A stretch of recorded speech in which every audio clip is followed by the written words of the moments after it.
এত বড় সুপারস্টার হয় ওই বাচ্চাটাকে পটাতে পারলে না। ও কিভাবে জানলো তুমি ওকে ভালোবাসো? এমন তো নয় ও জেনে শুনে তোমাকে ইগনোর করছে। ইগনোর করে যাবেটা কোথায়? ম্যাম একটা অটোগ্রাফ দিন প্লিজ।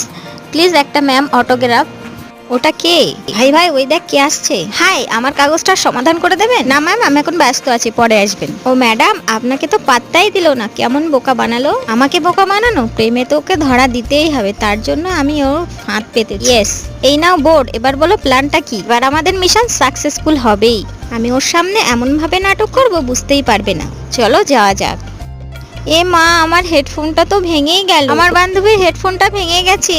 কি হচ্ছে ওখানে দেখি তো। প্লিজ হেল্প মি, আমাকে একটু সাহায্য করবেন, এটা একটু লাগিয়ে দিন না। আমি? আচ্ছা ঠিক আছে, দিন, দেখছি। ইয়ে, তুমি কি ভাবছো এটা করে সফল হবে? ইয়েস, আমাদের দ্বিতীয় প্ল্যানটা হচ্ছে ও এই হেডফোনটা নিয়ে আমার সাথে দেখা করতে আসবে আর সেখানেই আমি ওকে প্রপোজ করব। আমার মনের মানুষ এসে গেছে।